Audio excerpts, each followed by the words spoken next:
So, Tom, how do we continue to build the atheist uprising? Give us some ideas. We were just talking about gloves off, right? We were talking about telling the truth. I said this. This has got to be like the fifth time of me saying this on your streams, but I always go back to the example of Jordan Peterson and that Jubilee debate, him getting his butt kicked on by Jubilee. Christians and atheists are annoyed at these fake so-called Christians who don't actually believe that Jesus walked on water. They actually don't believe that Jesus was a supernatural creature, but they won't admit. These people won't admit that they're atheists, right? People are sick of being marketed to, or at least marketed to by disingenuous people that are not actually telling the truth, of actually unleashing what's really in their hearts. And people are sick of that. So I think this is why online atheism is actually resurging now in so many respects, why more and more people are watching your streams, why more and more people are becoming Atheists for Liberty members and supporters, why more and more people are tuning into Alex O'Connor's YouTube channel, for instance. People want old school atheism conversations now, and you didn't see this much demand, I'll even admit against myself, you didn't see this much demand 2 years ago, 3 years ago, right? You're seeing it now. And so you're seeing either people that are becoming these very hardline Christians, or they are becoming, and more people are becoming, natural skeptics and atheists. But we need to be honest. Pushback? Because that's how we grow. A lot of pushback from atheists that are like mid-range atheists that are more agnostic leaning. I get a lot of pushback from them. From other atheists? Why? Because they don't like the way that I do stuff. I don't know. It's weird. I don't get it. I sincerely don't get it. Stupid. I'm having fun and promoting positive belief in atheism and saving the unrighteous theists. And I get pushback from atheists. It's weird to me, dude. Are these atheists that are critical of you? Because this is what I'm about to say. This is a debate that I know has been. Oh, they're okay. So there's that. I know that this is always going to be a problem, even within our area of atheism. The whole idea of firebrand versus diplomat, a hard touch versus a light approach. So some people could say, "Oh, that title is so offensive." Blah blah blah blah blah. There's a reason why we are provocative. There's a reason why we say what we say. We are beginning ever-growing conversations about these issues. So people that see the title, Christianity is stupid, atheism is not stupid. Not only is that factual, by the way, but people then watch you. People then watch us. People then get to know the real you and the authentic you, the good communicator that you are, the entertainer in many ways that you are, because you're very entertaining on the show. You have a great show here. It is strategic. Thank you for that. So by the way, to answer your question, we need to be honest and we need to go gloves off. And I think people want that in 2025 now. They don't want Ion Herciali style fake Christianity atheism. I think the same people that complain to Tacos about like his approach towards Christianity are the same people that watch like Jim Bob or Andrew Wilson or stuff like that. So it's like you're kind of, most of these people are probably kind of going to be feeding into the hate mob on the opposite end while trying to degrade the hate mob on this end, where it's just, I mean, we're all entertained. We're all trying to entertain while also trying to educate. And let's talk about Andrew Wilson for a second. Let's give credit to the enemy where it is due here. There's a reason why Andrew Wilson is blowing up, because Andrew Wilson is willing to be loud. He's willing to be unapologetic about his beliefs, his views. He's willing to grow a radical kind of online army of young people to support him, because he comes off from a Christian point of view as authentic. He's willing to say some of the most offensive things, right? But I would argue he believes in it. We need to have a similar approach there. Like we don't have to even reinvent the wheel here. We can do exactly what the Crucible people are doing, exactly what the Groypers are doing in many respects, precisely what so many of these people are doing. They're being honest. They're not giving you a fake AstroTurf think tank package of their beliefs. They're brutally and honestly telling you their agenda. And they're radicalizing a lot of innocent people in that way, but people are getting radicalized because they like the fact that at least those people, those radicals, our enemies, are true in their convictions, even if it's for an agenda that we find to be absolutely disgusting and horrible that we need to stop. So we as atheists need to be the same way. If they could be honest about their not only irrational but evil agenda and beliefs, we should be open about our convictions and our fight for reason and sanity and saving our secular republic. Yes, So sir. the issue I'm having is getting Christians to actually engage, right? And I think it's the terror, the deep metaphysical terror that they suffer from, in the sense that if their metaphysical belief isn't real, they have no meaning and purpose, and that creates like a deep sense of terror that locks them into the belief. And so, like, even when we reason with them, not even just having a hard time getting them on here, but that's like the 37% that I can't get through to, right? Because and that's a problem that even bugs us as in the atheist world too. We have that problem in Atheists for Liberty too, where we have to communicate with people about that, right? That is seen as one of the big arguments. The struggle for meaning and purpose and belonging. That is a very human concern. The problem is you have a lot of people that are weaponizing that concern and saying, aha, atheism doesn't provide said solution to finding meaning, purpose, and belonging. And I would actually argue that is true. Atheism is just you not believing in God. But what we can rightfully say is you can absolutely find purpose and meaning and belonging. I would argue, actually, that I find more purpose, meaning, and belonging through other means, but the atheism component really helps because the curtain is pulled from my eyes. It allows me to know that I am in control of my life. I am in control of the fate of the rest of my existence on this planet until I die, until my consciousness ceases. And this is why I like a lot of atheists, because we have the courage to say we don't know. There's a lot of solutions that we also don't have that we don't know of yet entirely as well. But having a solution based off of a book of fairy tales written in the desert that we know that we can easily rebuke is untrue, that doesn't solve the crisis of meaning problem. And then the last thing I'll also mention too, if Pew Research ended up showing us that tons of people were becoming Christians and that we were really having some kind of religious revival, we would be in more deep shit here. But it's not. Even with the whole argument of like the decreasing number, plateauing a little bit, or not going down as quickly, it's still going. The rate of religiosity is still going down. Atheism is still going up. So we'll have to have more of these purpose and meaning conversations to psychologically help people as well, not only when we debate theists, but also in helping other atheists as well who go through their own mental health issues as a result of that, especially those who were formerly religious. But it's not a gotcha against us.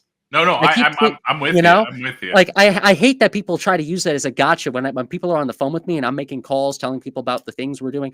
Well, Thomas, the big concern is meaning and purpose. That is the problem of atheism. Sure. Oh, they actually bring that up a lot to you like that?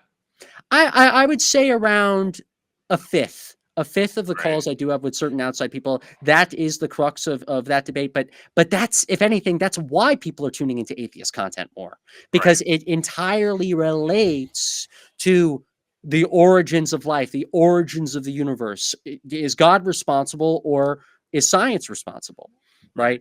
All that is part of the same dynamic here. That's why you're having a bunch of Christians are like, fuck, taco, blah, blah, blah, that are in your live chat right now, because it's interesting. This is still an interesting conversation that people want to hear, that is in demand as people do their work. I will say, as far as like the meaning and purpose conversation is concerned, my parents, my mother is at least a theist, and so is my sister, and they know I'm atheist, and I talk about topics like this, and they tried calling me, trying to convert me, which was a bunch of the low tier arguments or talking points that, like, obviously they didn't think about it as hard, but it was a lot of like emotional appeals and stuff like that, which I still appreciate that they're they feel empathy for me, and they maybe they have the best intentions in mind. But you know, they were, And the fact that they just love you and they're good. They're good people, even if like in their we don't head, they agree. feel like I'm gonna be damned to eternal damnation and want to save me from that. That's fine. But the point that they said, or one of the things that they said, is like, what does your life mean? But without God, like without God, then your life is perfect. Like it doesn't have any meaning. And I told them, I was like, do you guys realize what you're telling me right now? You're literally telling me that my life literally has zero purpose, zero meaning, is like at the bottom of the barrel if I don't have a God. This is like if you're writing a book and you're writing a story, creating a narrative, and somebody else is having to come along and tell you what that narrative was for, like what that narrative is used for, like what the purpose of what you are writing is for. That's like when you're doing your life, like you said. I also feel like I feel a lot more liberated and free by the idea that I'm able to create my own purpose and path in life without having somebody else stand over my shoulder and be like, you know what? No, that's not it. What your purpose and path is what I want for you, and I know what's best for you. Even though, like, I mean, sure, if it was like an all-knowing, all-powerful, all-creator, sure, it probably would in that instance. But like, I don't believe that person exists. So all I can only characterize like it as like some person, some like a father figure or whatever, and be like, this is your purpose in life. This is what I want for you. And I don't think that exists. Yeah. I think you're 100% right. And I think more and more people are coming to that same conclusion. And, and this is where the fear component really comes in. Taco, I love that you kind of mentioned that, how a difficulty with having, getting a lot of theists on the program is that not only the, purpose and meaning conversation, but the fear component. You end up seeing, especially when you really end up getting to a theist and actually convincing them and taking more of the tarp away, more of the illusion out of them. You do see a bit of fear because I was raised religious too. If you're so used to this idea of an eternal creator who's going to take you to see your loved ones after you die, and that illusion is ripped out of you, you can see the fear. I sympathize. I'm very humanistic in that respect. And by the way, too, I love being fiery against Christianity and against religion. I love the title. Doesn't mean I'm disrespectful towards Christians in any way. I think we can also have empathy and humility with There's a difference between the our theist religion and the friends people, right? and the people. There's Exactly. a difference. It's a religion and there's people. The religion Yep. promotes much evil stuff. The people don't even follow the religion most times. Precisely. Half the time they live entirely secular lives, but then they only credit religion in these little tiny moments that are convenient for them, when in reality they don't actively pray, they don't actively believe so much. Yeah, it's that. And then let me think what else. One of the arguments I know we're going to definitely have to fight against over the next few years, it's this, I hate this kind of enlightened cultural Christian perspective, the grift perspective of, well, Christianity was the tree that was holding civilization together. And once you take away the bark that keeps away the tree together, things like wokeism or Islam or whatever, it'll rip the tree that's carrying the fruits that make your life so great go away. The easy counter that I have to say, and I will always say this claim, is if Christianity is the bark, the spark and strength that's keeping Western civilization together, whatever, that bark should have been strong. That bark should have been some really good bark where no termite, no insect, no debate, no counterpoint made by us, the free thinkers, could rot and destroy that bark. So that was kind of some shit bark to begin with then. But we're going to be seeing that. You're going to be seeing the cultural Christian Peterson types gradually go down in their influence. For now, unfortunately, we're going to be seeing the Crucible people and the Groypers and the radical Christians go up in their influence. But then you're going to see an equal and positive reaction. You're going to see online and more in-person atheism, classic style atheism, come back as a reaction to that. A new atheism, if you will. You guys were talking about the whole pendulum swing. Yeah, I noticed this. It does have to be. It does seem like it's swinging back, right? First off, we had the Christopher Hitchens and those types during like early 2016, I want to say, and now there was a huge like atheist movement. Then it kind of swung back to like Christianity, and now it seems it's swinging back to atheism. So The difference between the three culture wars. Yeah. Yeah, and Yeah. I would almost say that this aligns with whoever's in office as well. Like, I almost want to say, like, the moment that Trump got in office, I think most of the people on the left started going, "Oh, we got to fight against this," and most people on the left are going to be like the atheist types anyway. But well, I would say the reason Trump got elected is because more people were kind of swinging, the pendulum swing to the right, to the Christian side. But to me, this is just the pendulum is swinging between two wrongs, and then because the other, because one side is wrong, it must swing away from it, and it swings to to another wrong, and therefore it must swing away from it too. So this is why you get the pendulum swing, because it's only swinging between two wrongs. And so the only you're talking about that bark, right? How if the bark was strong enough, this pendulum swing wouldn't even happen, and that is true. But Christianity doesn't provide that bark, because it is just another farce. It is another part of that matrix, and Christians don't seem to realize. They're like, yeah, you left the atheist matrix, but you just simply entered into another matrix. You left the neoliberal and you just joined the neocons. You're still in the matrix. what is your position, Darth? Like, what are you? So you're an atheist? Well, no, I'm a theist, but I'm not one of these. I'm not a Christian or a Muslim. Some people call me Muslim, and I do have like sympathies for the Muslims and the Jews in the sense of the one ultimate sense. This whole treaty. Would you consider yourself then to be a deist, right? If you're not classifying what I was yourself with a gonna say. particular religion, but you believe in a supernatural creator, but maybe you don't know what that creator precisely is. I know. Wouldn't deist be a more appropriate label? No. I would say I'm a theist with a th. So no, I understand that. And that would be classified as theist as well, because you do believe in some kind of supernatural thing. But wouldn't it also be appropriate to classify you as well as a deist? Sorry. No, because the deist says that God doesn't intervene in the world, right? That's the whole difference between a theist and a theist. I don't know about that. I thought with deists, it's that you just simply don't you believe in a supernatural creator, but you don't know what that creator is. No, I think the difference is like in a theist, God still intervenes in His creation, while as opposed to a theist, they don't believe like God ever interacts with it. Kind of like it's more like a lobotomized. It's more of a lot.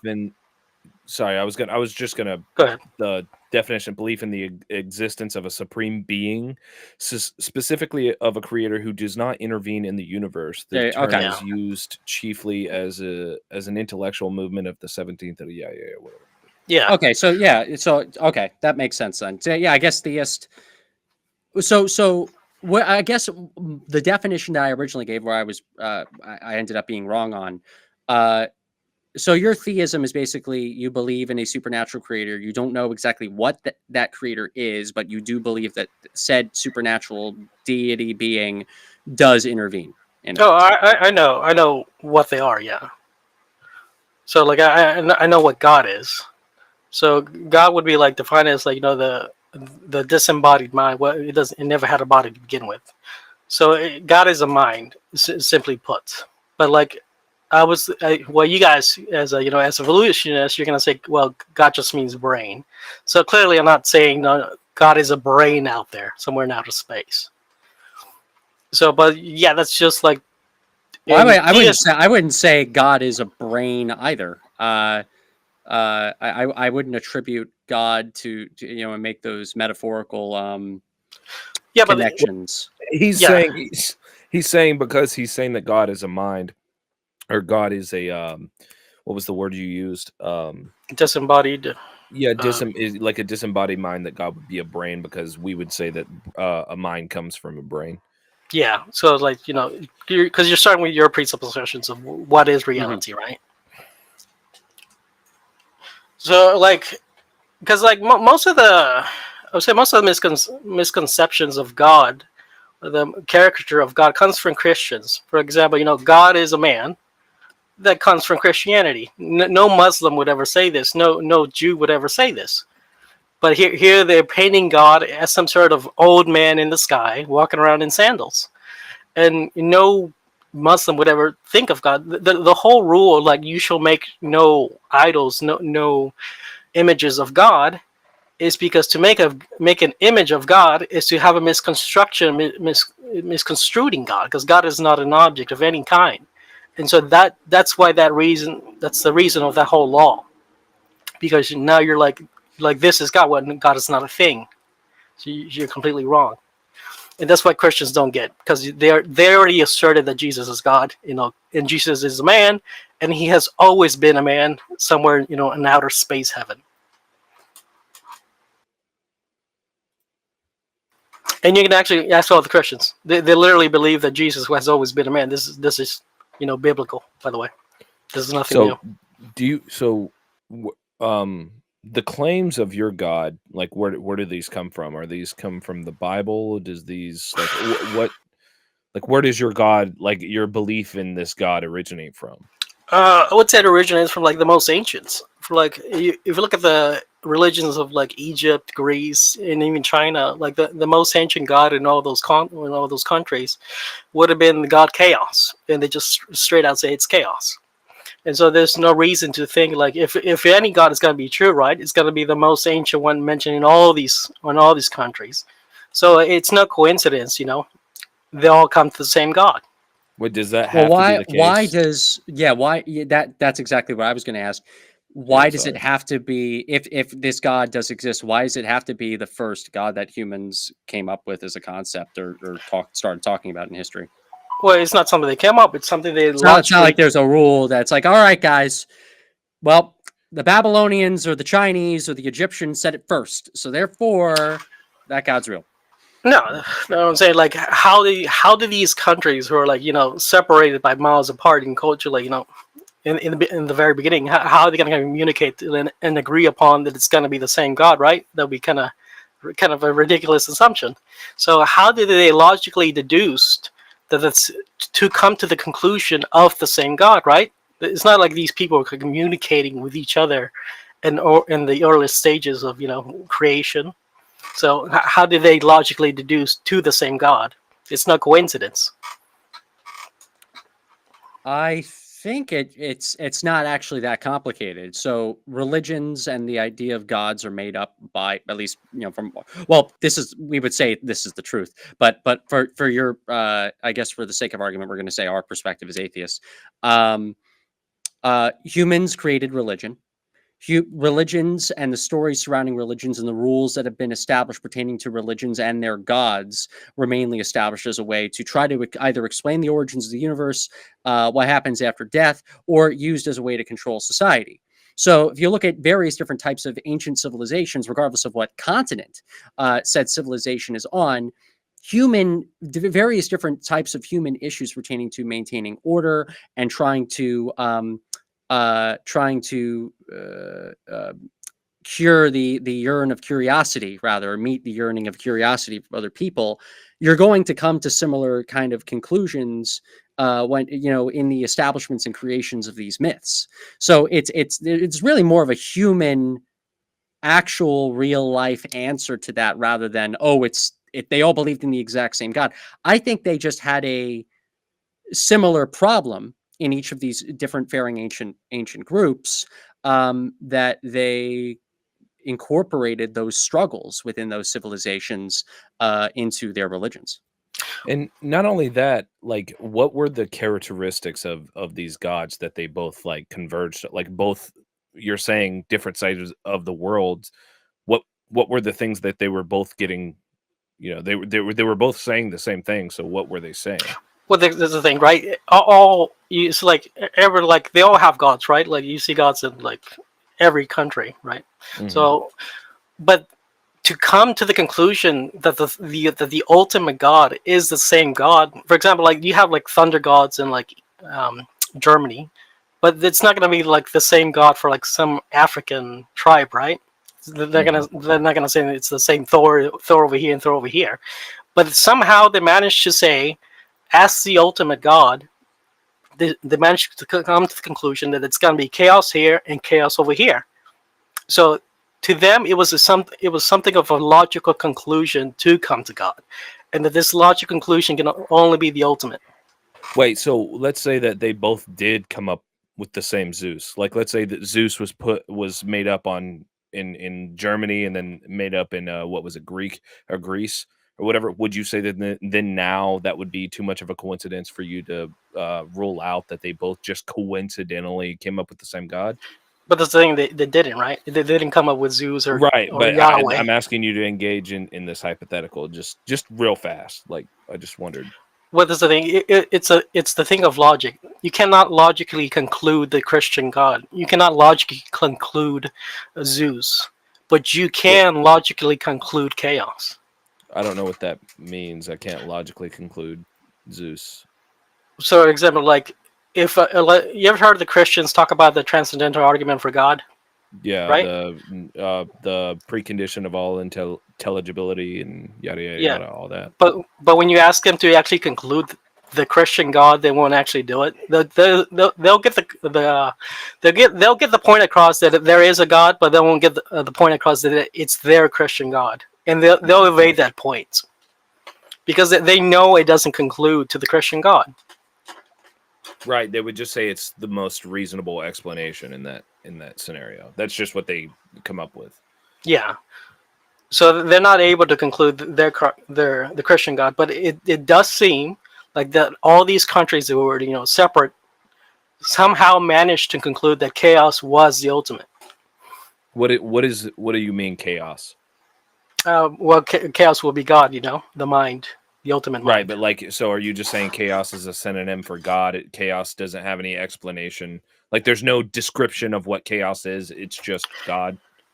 Well, chaos is God, and what God is a mind, the ultimate mind from which So all chaos reality. is a mind. Yeah. I don't like so. So that's why he was asking, like, is it like just a metaphorical Well, it's kind not of a explanation there? Well, the thing is, it's not metaphorical. I get it. Like you, as a naturalist, think mind isn't like something separate from the body, but to theists, the mind is like the conception of who you truly are, right? So when you say I, you're talking about your body, but when I say I as a theist, I'm not talking about my body. I'm talking about my mind. So when do you you say comprehend chaos, that? you're not. When you say chaos, you're not meaning complete disorder and confusion. You're not meaning that. No. You're just meaning God. Yeah, So- that's. Yeah, I get it. Like a lot of people have like distorted the meaning of chaos and disorder as the same thing. Like, oh, look, there's chaos in the streets. No, that's just disorder. No. The definition for chaos is just complete disorder and confusion. Yeah, I know that's how like people define it now, but that's not how like the ancients defined it. So you're just saying the etymology of the word chaos was just God. Yeah, they understood it to be a formless mind, or like, yeah, that's what it is. There's something without form. Something that it's formless. It's it doesn't have form. It's not. So like when you say way back then, both sides were using the word chaos to describe God. Yeah. So like where the did translation, the translation from the original language is chaos. So they didn't have a word to describe complete disorder and confusion. They had a separate one. For example, in the Greek, they have the word chaos, but they also have the word disorder. So they do make the distinction. But this is kind of what I was concluding too. It's like, isn't this just an example of these different civilizations wanting to maintain order, using the idea of either eternal punishment or judgment or some kind of temporary punishment from the gods or God, depending on what civilization you're in, as a punishment, or to describe natural chaos that occurs within these civilizations. Not that they all came to an understanding that this particular supernatural creature exists, and they all concluded at the same time, because this creature exists, that it is this god of chaos. Well, that's the thing. They acknowledge they were living in a created world. That is to say, something that was ordered and structured, right? So from that, they did. It was a sort of a deconstruction of, well, if we live in an order, well, what does order presuppose? Well, order presupposes a state of chaos, something that is formless, and in this formlessness also is some sort of consciousness because it gave birth to this order. So therefore they conclude that it is a mind, and it's a bit of a tricky. Wait, hold on. You just said that they concluded that the god of the the god would have to be basically an antonym for like order or like complete unity or whatever words you said. That it couldn't be the thing that it is. Like, for example, we are part of the order, so God could not be that which is created. It couldn't be so part of the order. Chaos just means complete disorder, is what you're saying. No, it's to say that it is not part of the creation. It is not part of the system, but it gave birth to the system.